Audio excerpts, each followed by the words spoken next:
მოგესალმებით. ახლა გავაკეთებ საჯარო გაშლას. ესეთ შეკითხვაზე, ნანობს თუ არა ადამიანი თავის საქციელს, რომელიც განახორციელა თქვენთან დაკავშირებით. ჩაიფიქრეთ ისეთი პიროვნება და ისეთი ამბავი, რომელსაც უშუალოდ თქვენთან დაკავშირებით ქონდა რაღაც ესეთი ქცევა ჩაძინილი, რადგან გინდათ, რომ ეს პასუხი მიიღოთ. მანამდე შეგახსენებთ, რომ და გამოიწეროთ ჩემი არხი, რომ უფრო მეტი ვიდეოები შეგხვდეთ ხოლმე და ლაიქოთ და კომენტაროთ, ჩემთვის ეს ძალიან დიდი სტიმულია. ძალიან მიხარია ხოლმე თქვენი უკავშირი, როცა კომენტარებში ვხედავ ხოლმე თქვენს ამ საოცარ კომპლიმენტებს. ძალიან დიდი მადლობა თითოეულ თქვენთაგან. აი თითოეულ კომენტარს ვკითხულობ ხოლმე, არ მოვიწყდება არც ერთი. და საბედნიეროდ ძირითადად ხართ ხოლმე მადლიერი, კმაყოფილი ადამიანები, რომელიც მენდობით. თუმცა მე მეცინება ამაზე არც ვბრაზდები. არიან ისეთი ადამიანები, რომლებსაც ცოტა არარეალისტური დამოკიდებულება აქვს, მაგალითად ტაროს გაშლის და მით უმეტეს საჯარო გაშლების მიმართ. მაგალითად მახსენდება ესეთი კომენტარი, როცა ქალბატონი მიწერდა ესეთ სიტყვებს, ეს ზღაპარია თუ რეალობა, არც შეიძლება ახლა ვიდეოსაც უყურებდეს, მაგრამ მე მაქვს ესეთი მარტივი შეკითხვა. თუ კი არ გჯერათ ამ ყველაფრის, საერთოდ რატომ უყურებთ, ან რატომ ისმენთ? თქვენს ძვირფას დროს რატომ ხარჯავთ ისეთი ინფორმაციის მიღებისთვის, რისიც შეიძლება რომ არ გჯეროდეთ? არ ვიცი, მე არ მესმის ეს ცოტა. დაჟე იმ წიგნსაც კი არ ვამთავრებ, რომელიცაც ვთვლი, რომ არ არის ჩემთვის საინტერესო, იმიტომ რომ დრო არის ძალიან ძვირფასი რესურსი და რატომ უნდა დავხარჯო ხოლმე ისეთ რამეზე, რაც არ მაინტერესებს? ანუ სავსებით ნორმალურია, რომ არსებობდნენ ადამიანები, ვისაც არ ჯერათ ტაროს გაშლის, ვისაც არ ჯერათ ყავაში ჩახედვის. არიან ასეთი ადამიანები და ამაზე არც ვბრაზდები, არც ვინმეს რამეს არ ვიმტკიცებ, იმიტომ რომ ყველა ადამიანი არ არის სულიერების განვითარების თანაბარ გზაზე.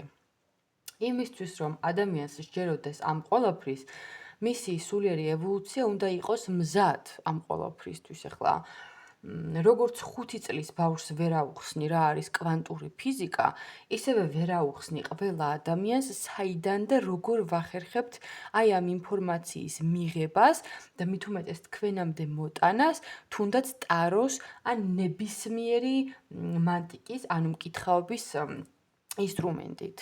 ყველას ამას ვერ აუხსნი და მე პირადად არც ვაპირებ. უბრალოდ მაქვს ეგეთი მარტივი თხოვნა, თუ ვინმეს ამის არ გჯერათ, ხალხო უბრალოდ ასკროლეთ. ან სხვა ვიდეო ჩართეთ, ან თუნდაც სხვა რომელიმე ჩემს კოლეგას მოусმინეთ. ეგეც არ არის პრობლემა, იმიტომ რომ ძალიან ბევრია თუნდაც YouTube-ის სივრცეში ჩემი ისეთი კოლეგა, რომელსაც მე ძალიან დიდ პატივს ვცემ, ზოგიერთ მათგანთან პირადადაც ვმეგობრობ. ასე რომ, რა ვიცი, ხალხო, თან საჯარო გაშლა, მიყურებთ ასობით, ათასობით ადამიანი და ეხლა როგორ გინდათ, რომ ყველას იდეალურად სადითაო სიტყვა დააემთხვეს თქვენს სიტუაციას? ცოტა რეალისტურად შეხედეთ ამ ამბავსაც. თუმცა ამას კიდევ ერთხელ ვიმეორებ, ამას არ ვიცახი არც იბრაზით, უბრალოდ რა ვიცი, რაღაცნაირად გამიკვირდა. ნუ მოკლედ, კარგი, ახლა აღარ გავაგრძელებ მეც და თქვენს დანარჩენების დროს აღარ დავაკავებ და გადავალ შეკითხვაზე. ნანობს თუ არა ჩაფიქრებული ადამიანი თავის საქციელს თქვენთან დაკავშირებით?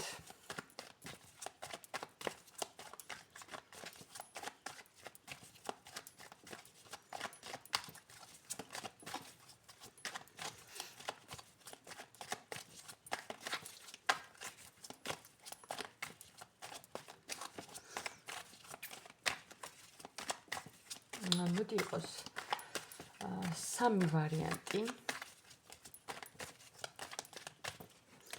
პირველი, მეორე და მესამე. პირველი ვარიანტისთვის იყოს ეს ნაზარი. მეორე ვარიანტისთვის იყოს აი ეს ციტრინის ბროში. და მესამე ვარიანტისთვის იყოს მოდი იყოს ეს ძაღლი ბრელოკი დელფინის ჩემ ალტართან როგორ მოხდა ეს ბრელოკი მეც არ მახსოვს მაგრამ ნუ მოკლედ პირველი მეორე და მესამე ჩაიფიქრეთ ერთ-ერთი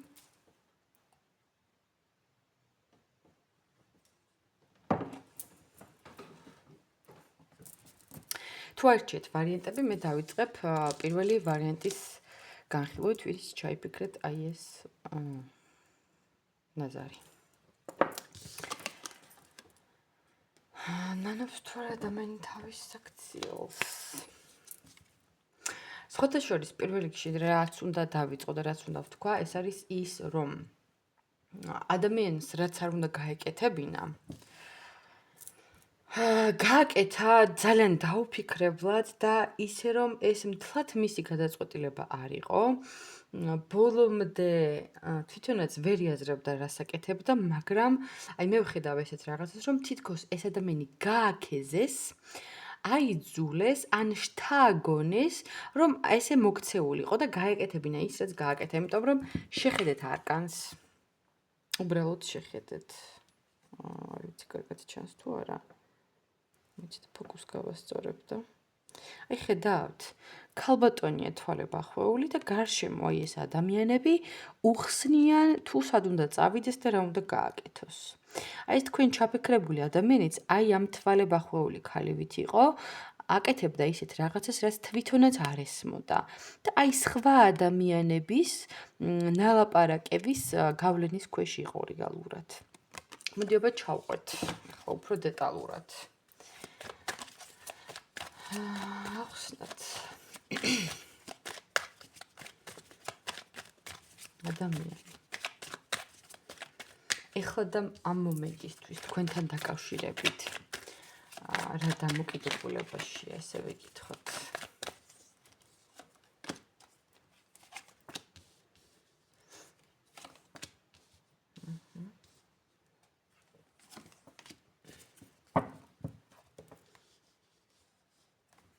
იაზრებს რეალურად იმას რომ სხვა ადამიანების ნაზრების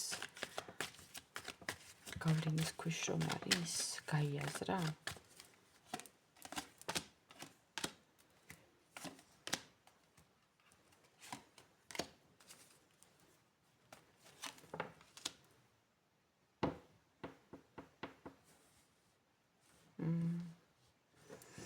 აი ეს რა როგორ იყო მომიყევი დეტალურად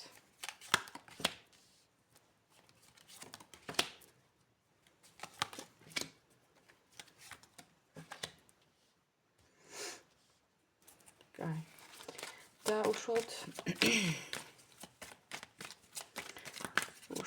აი ამ სიტუაციას ეს ადამიანი სამომავლოდ როგორ განაგრძობს ქმედებებს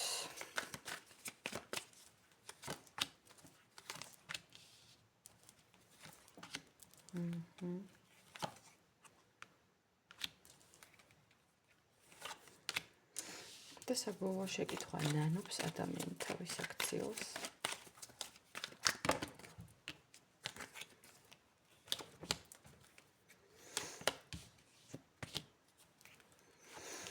კარგი, მოკლედ დავიწყოთ.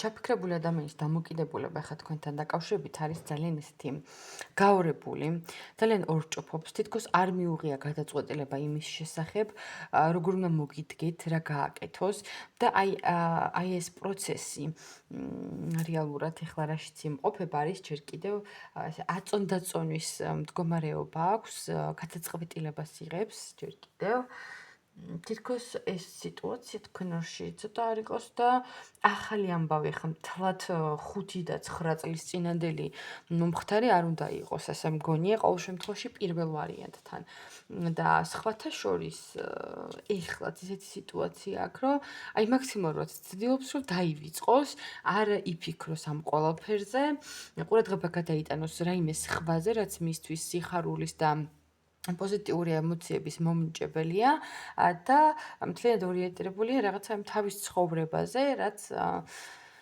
გააჩნია და სხვათა შორის წეღან რო ვთქვი, რომ აი სხვა ადამიანების გავლენის ქვეშ იმყოფება თქო, მინდა გითხრათ, რომ მაგ ადამიანებთან ისევ აგრძელებს კომუნიკაციას. ოღონდ ამჯერად რაღაც ბევრად უფრო მხიარული, საინტერესო პოზიტიური შეკრებები აქვთ ხოლმე, რაღაცნაირად დადებით ემოციებსაც უზიარებენ ერთმანეთს და აქვს რაღაცა შეხმატკბილებული ურთიერთობა, მაგრამ ხანდახან აქვს ხოლმე ისეთი პერიოდი, რომ ხან თვითონ ეგ ადამიანებიც აღარ უნდა და ნეტარ თავს დამანებებდე, თუ აი ესეთი ფიქრი აქვს ამ ადამიანს, ოღონდ პერიოდულად.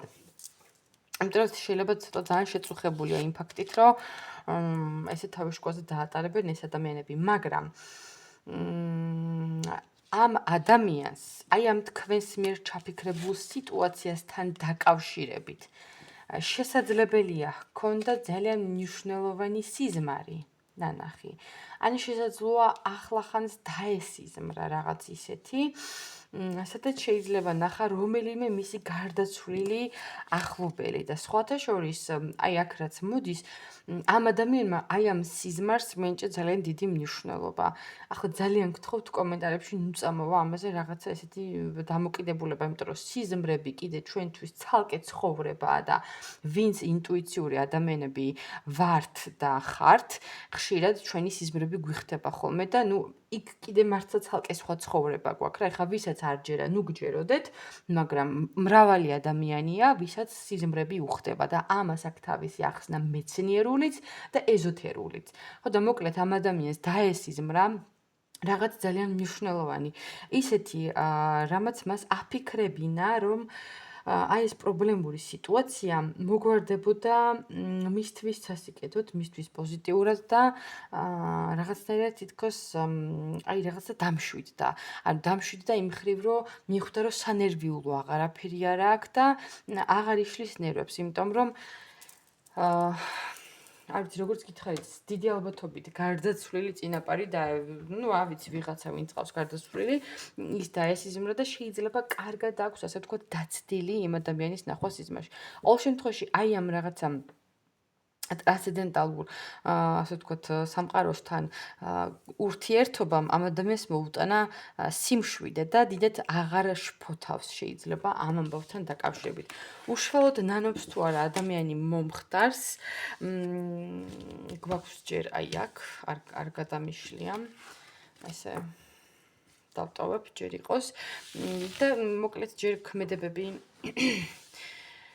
განვიხილოთ მისი თქვენთან მიმართებაში, რას და როგორ იზავს. მე მგონია, რომც იყოს თქვენი მხრიდან მასთან კონტაქტზე გასვლის მცდელობა და სურვილი, რაღაც აი მაქსიმალურად თავს დაიცავს, თუ ეს ეხება ვთქვათ მის გარშემო ვიღაცა ადამიანებს, რომელიც მას უყვარს, იცოდეთ, რომ კბილებით დაიცავს თავის ამ ძვირფას ადამიანებს, თავის სიმართლეს, დათმობაზე რომ წამოვიდეს ეს ადამიანი ნაკლებად, მაგრამ ისეც იცოდეთ, რომ აი რაღაცა შეთანხმებაზე და კომპრომისზე რომ წახვიდეთ ორივე მხარე, ანუ რაღაცა მაგას მოისმენს ყოველ შემთხვევაში და რაღაცაზე დაფიქრდება. ანუ თქვენ რო ელაპარაკოთ, ოღონდ ცოტა დრო უნდა გავიდეს. ეხლა და ამ მომენტისთვის ჯერ ელაპარაკი არ ღირს. აი რაღაცა პერიოდი უნდა გავიდეს და მერე შეიძლება რომ მოგისმინოთ ამ ადამიანმა უფრო მოგვიანებით, კი ბატონო.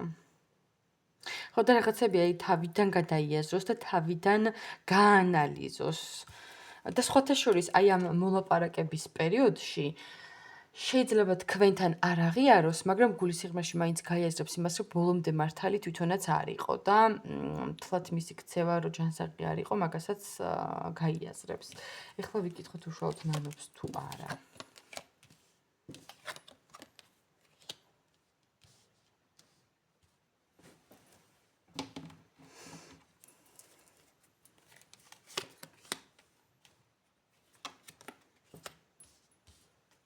ვიცი რა, მინდა გითხრათ, რომ მაინც და მაინც ძალიან დიდი სინანული არ უნდა ჩანდეს ეხლა ამ ადამიანის. კი ბატონო.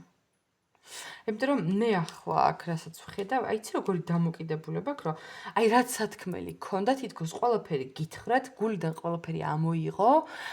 მოკლედ, რა ვიცი, აი ზოგადად რაღაცა, აი რაც შინაგანად ფუტფუტებდა ამ ადამიანში და იხარშებოდა ბევრი წლების განმავლობაში, აი ესე აიღო და ერთიანად ყველაფერი მოგახალათ. ხუთი ამ ფაქტით არის ძალიან კმაყოფილი. ვერ ხედავ აქ სინანულს. ნამდვილად ვერ ხედავ და ვერც მოგატყუებთ, იმიტომ რომ რაც არის ის უნდა გითხრათ. მაგიტომ მიყურებთ, მაგიტომ ისმენთ და მაგიტომ ენდობით.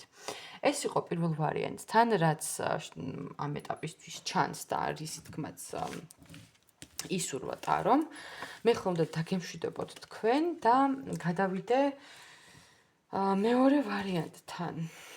სად არის ეს პირველი არკანი? ხო, დანარჩენს ვიტოვებ. პირველი ვარიანტი.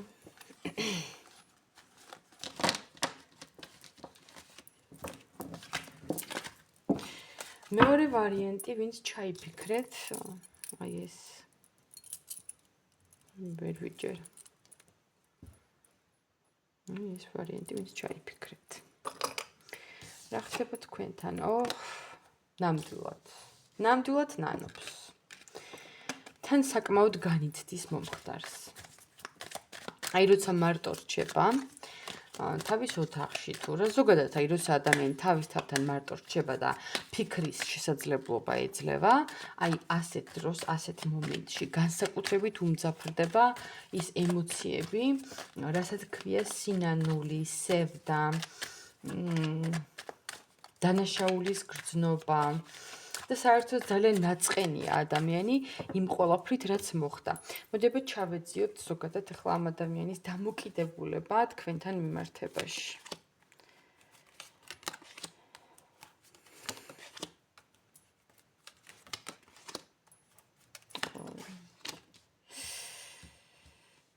მიცეთ ეს მინდა დავაზუსტოთ, თვითონ ხედავს თავის თავს ამ მდგომარეობაში თუ თქვენ.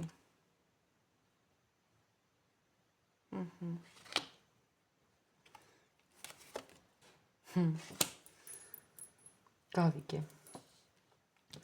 ნამდვილად ნანობს ადამიანი, მიუხედავად იმის, რომ ბოლოში კიდე მაინც უნდა დავაზუსტო, აქვე ამ გაშლაშიც უკვე ჩანს, მის ფიქრებშიც კი უკვე იკვეთება, რომ ვერც კი წარმოიდგენთ, რამდენად ბევრს ფიქრობს ეს ადამიანი იმაზე, რაც უკვე მოხდა თქვენო შორის, იმ სიტყვებზე, იმ ქმედებებზე, რაც ერთმანეთთან მიმართებაში გააჟღერეთ და მოიმოქმედეთ. ძალიან ბევრს ფიქრობს ეს ადამიანი.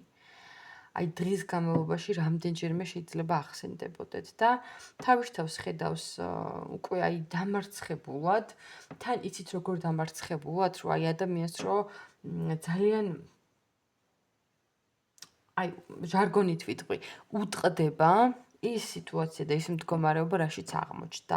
და აქ ადამიანი ხედავს იმას, რომ აი თითქოს ყველაფერი დაინგრა, იმიტომ რომ შეიძლება ძალიან განსხვავებული შეხედულებები გქონდათ, ძალიან განსხვავებული ხასიათების ადამიანები ხართ და აი რაღაცეებში თქვენი აზრები რომ ვერ ასე ვთქვათ შეჯერდა და ვერ მოახერხეთ კომპრომისზე წასვლა, აი ამან გამოიწვია ძალიან დიდი კონფლიქტი და მოგექცათ ძალიან ცივად, ძალიან ხისტად, გამოიჩინა ზედმეტი სიმკაცრე თქვენთან მიმართებაში და აი ეხლა ამ წუთას, ამ მომენტისთვის ეს ადამიანი იაზრებს იმას, რომ სინამდვილეში აღმოჩნდით ბევრად უფრო ემოციური, ბევრად უფრო მგრძნობიარე, ვიდრე ეს ადამიანი წარმოიდგენდა და იმასაც ხვდება, რომ იმის მაგივრად, რომ თქვენთვის მხარი დაეჭირა და თქვენი, ასე ვთქვათ, თქვენთვის ყოფილიყო საიმედო მხარდამჭერი ადამიანი, თვითონ მოგექცათ ძალიან ხისტად. მაშინ როცა რეალურად თუნდაც რატომაც არას, აი სხვა ადამიანებისგან, სხვა გარემოებებისაგან პირიქით ამ ადამიანს უნდა დაეცავით და რეალურად თვითონ მოგექცათ ესე ცუდად და აი ამას ძალიან კარგად ხვდება, ძალიან კარგად იაზრებს და ძალიან წუხს იმ ყველაფრის გამო, რაც თქვენს შორის განვითარდა. რა საინტერესოა. ეხლა როგორ არის ეს ადამიანი? ეხლა ახლა ამ მომენტისთვის. თქვენ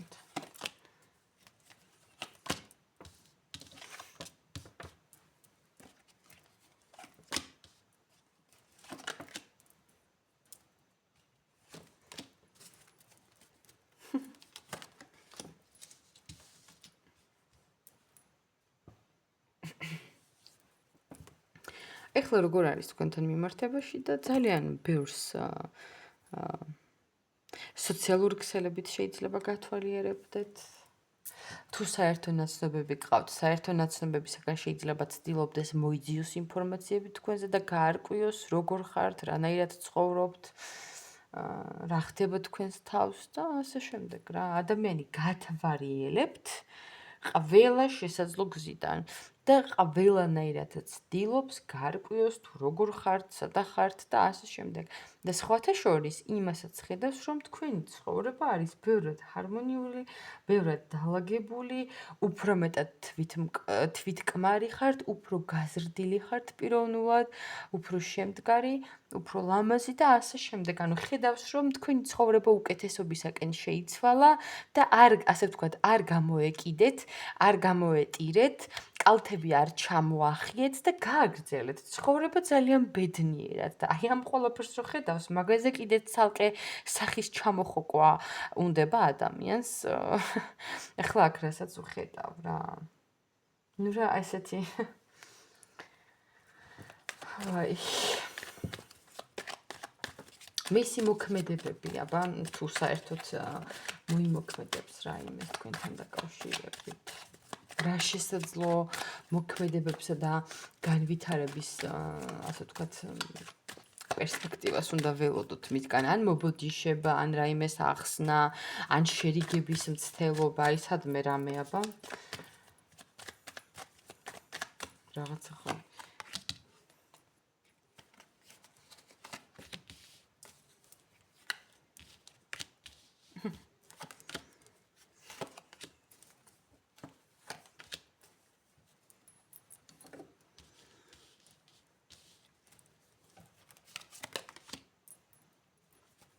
კიდევ ერთი მაინც მინდა რომ ვიკითხო, ნანობს ადამიანი იმას, რაც გააკეთა, ნუ ფიქრებში ჩანდა, მაგრამ მაინც კიდევ მინდა ეს სამივე ვარიანტში, ეს სათითაოდ მაინც ბოლოში კიდევ მინდა რომ ვიკითხო ხოლმე.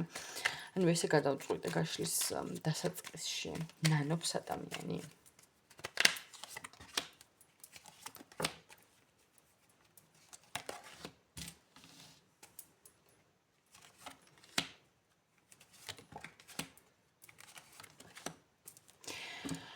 ხო, ეხლა რაც შეეხება ქმედებებს, უპირველეს ყოვლისა ჯერ ამით უნდა დავიწყო, ხო? ქმედებები მისგან შესაძლებელია თუ არა. აქ ეხლა როგორი პასუხია იცით? აი ეს ადამიანი არის ძალიან ჩაციკლული თქვენზე, ძალიან მოჯაჭვული და წეხანაც გითხარით, ძალიან ბევრს ფიქრობს თქვენზე. აი, როგორ გითხრათ, მთლად ჯანსაღი დამოკიდებულებაც არ აქვს. აი, ჩვეულებრივი ობსესია აქვს ადამიანს, აკვიატებული ყავხართ ამ ადამიანს და თვითონაც შეიძლება ფიქრობდეს, რომ რა ჯანდაბა ხდება ჩემ თავს, ასე რატო ჩავიციკლე და ანუ წუხდება ამდენი ფიქრისგან ადამიანი სულ ელემენტარულად რა.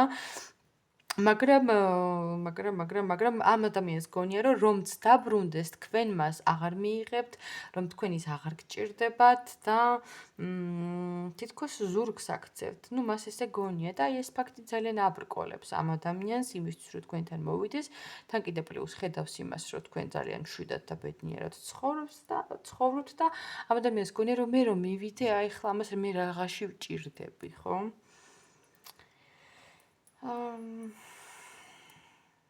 მაგრამ მაინც მგონია, რომ შეიძლება გამოვიდეს თქვენთან კომუნიკაციაზე და მაინც დაგიკავშირდეთ ისეთ დროს, როცა თქვენ მას საერთოდ არ ელოდებით. ნუ რაღაცა ეს იქნება ან ზარი, ან მოწერა, ეს უფრო დისტანციური სახით კომუნიკაცია იქნება ესე. ასე ვთქვათ, ან ტელეფონზე ზარით, ან სოციალურ ქსელებში დაკავშირება და ასე შემდეგ. სინანულს რაც შეეხება, წეხანაც ჩანდა და ეხლაც მიდასტურებს არკანები რომ ნანობს. იმიტომ რომ ხედავს და იაზრებს იმას, რომ ასეთი ქცევით თქვენ მან დაგკარგათ. იმიტომ რომ იაზრებს იმას, რომ ეს იყო ძალიან დიდი შეცდომა, ის დამოკიდებულება, რომელსაც ეს ადამიანი იჩენდა თქვენთან მიმართებაში. მე მინდა ეხლა ძალიან მომინდა მეორე ვარიანტში ვეითხოვ. აი ეს სიხისტე, რასაც ეს ადამიანი იჩენდა თქვენთან მიმართებაში, აი ამ სიხისტის მიზეზი რა იყო რეალურად? რატო აკეთებდა ადამიანი ამას? ეს მინდა რომ გავარკვიო. რატო იჩენდი ესეთ სიხისტეს? მეორე ვარიანტი. რა არ გასვენებდა? მეორე ვარიანტი, რატო იჩენდი ესეთ სიხისტეს?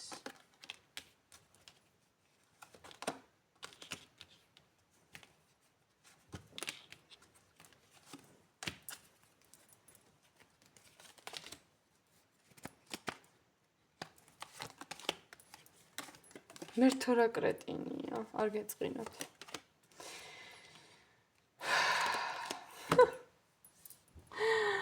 მე ერთში სავარაუდოდ აქ მიყურებთ ისეთი ადამიანები, რომელიც თქვენს გარემოცვაში, თქვენს საზოგადოებაში ხართ ძალიან პოპულარულები, ძალიან ისეთი გულღია, კომუნიკაბელური, მხიარული ადამიანები, რომელიც თქვენ საქმეში ძალიან წარმატებულები ხართ და საერთოდ თქვენ სოციუმს უყვარხართ, ხალხს უყვარხართ, ხალხის კეთილგანწყობა გაქვთ.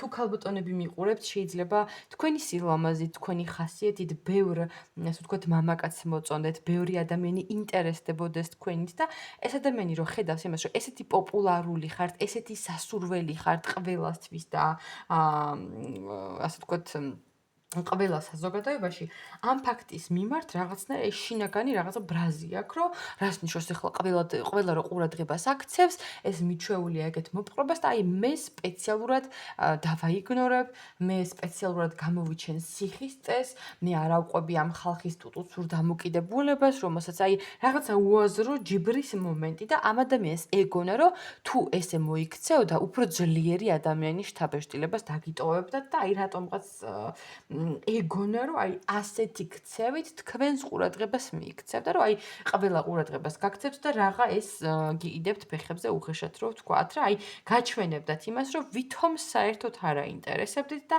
უხეშად რო ვთქვათ ჟარგონულად, ვითომ ფეხებზე ეკიდეთ, მაგრამ სინამდვილეში იმ მომენტისთვისაც სანამ თქვენ ეს კომუნიკაცია და ნაცნობობა გაგაჩნდათ, თუ ურთიერთობა, რა ვიცი, რაშიც იყავით, როგორც ქვია თქვენს ურთიერთობას, სინამდვილეში ისე ძალიან კარგათაც მოწონდით და ისე კარგათაც გაათვალიერებდათ შორიდან და ისე რომ თქვენ ეს არ დაგენახათ, არ გეგრძნოთ და არ შეგემჩნიათ, შორიდან თვალს გაპარებდათ ხოლმე და ძალიან კარგათაც ყავდით ამ ადამიანს ესე როგორ გითხრათ, თავის მიზანში ამოღებული, მაგრამ ამ ყველაფერს აკეთებდა განგებ. ჯიბრზე. კი ბატონო. აი გარი თავისი მიზეზი. რატოს იქცეოდა ეს ადამიანი ეს? ეხლა ეს არ არის პათოლოგი გამაგებინეთ? საერთოდ რაში გჭირდებათ ეს ადამიანი? კითხვა იყო ის ნანობს თუ არა? გეუბნებით, ნანობსთან 100%-ით. აი ადამიანმა გაიაზრა რომ მაგრად მიქარა, მაგრად ჭამა. უხეშად რო ვთქვათ, მაგრამ ნუ რა ვიცი ეხლა ეს ადამიანი რამის გამკეთებელია? არ ვიცი და დაზუსტებით. ხო, თუმცა ჩანდა რომ მისი მხრიდან იქნება ნაბიჯები, მაგრამ აი ესეთი მე არ მინდა რომ ეხლა გაგილანძღოთ ეს ადამიანი, მაგრამ აი რა ქცევა ეს აი საბავშვო ბაღში რომ ბიჭებმა იცოდნენ ხოლმე რომ აი გოგო რომ მოწონდა და თმას რომ მოწისკნიდნენ და რომ აბრაზებდნენ და ასე რომ გამოხატავდნენ თავის სიყვარულს, აი დაახლოებით ესეთი რაღაცა, რა ვიცი, რამდენი წლის ადამიანია ვინც ეს ჩაიფიქრეთ. რაღაცა თრად ზრდასრული ადამიანის ქცევას ეს არ გავს ჩემი აზრით. მაგრამ ნუ ეხლა ეს თქვენი ცხოვრებაა, თქვენი არჩევანი, რადგან ჩაიფიქრეთ, გაინტერესებთ, ეხლა არ მინდა რომ გაგილანძღოთ ეს ადამიანი, მაგრამ გასალანძღი არის, აბა რა არის ეხლა ეს რა ქცევა. კაი მაპატიეთ. კარგი, ეხლა გადავდივარ მესამე ვარიანტზე. ჩემო ძვირფასებო, მოვედით თქვენამდეც. დავიწყოთ აბა. აი ეს ვარიანტი, ვინც ჩაიფიქრეთ, ეს საყვარელი დელფინი. ნანობს თუ არ ადამიანი თავის საქციელს.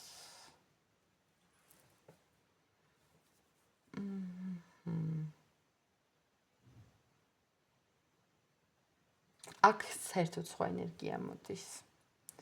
აი გავჩუმდი და დავდინჯდი. მეორე ვარიანტი ძალიან გულღიეთ მელაპარაკებოდა და აქ ისეთი დაღლილი ადამიანია, იმდენად დაკავებული თავისი სამსახურეობრივი საქმიანი სიტუაციებით, რომ მე ვფიქრობ, რომ საერთოდ არა აქვს დრო იმისთვის, რომ თქვენზე იფიქროს ეს პირველ რიგში, რაც შემიძლია რომ გითხრათ, მაგრამ ნუ ეხლა უფრო მეტად უნდა ჩავეძიოთ და კარგად გამოვიკვლიოთ და გამოვარკვიოთ თქვენთან მიმართებაში ამ ადამიანის ფიქრები პირველეს ყოვლისა, ეხლა რას ფიქრობს ეს ადამიანი თქვენთან დაკავშირებით?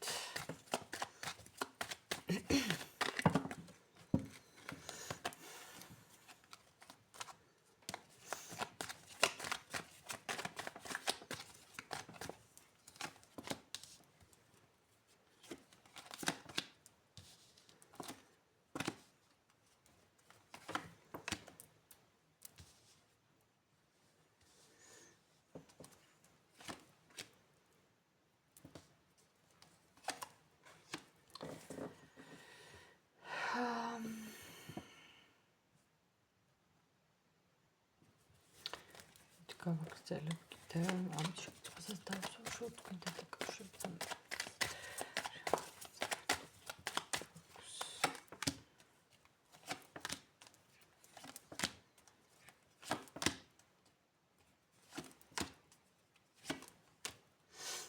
მისი შესაძლო მოქმედებები თუ იქნება საერთოდ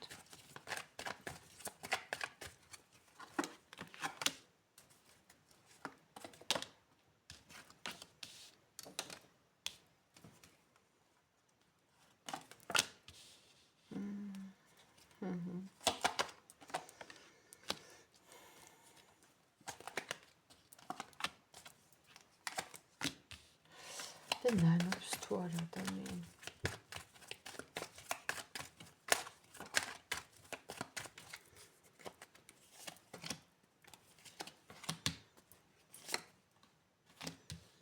კაი, ეხლა რაც შეეხება უშუალოდ გაშლას, ხო? ამ ადამიანის ფიქრები ახლა და ამ მომენტისთვის თქვენთან მიმართებაში არის ესეთი, რატომღაც მგონია რომ ეს პირად ურთიერთობებზე ხებოდა ყოფილ პარტნიორს და არ ვიცი რატომ, მაგრამ მომდის ის როგორი შეფიქრება.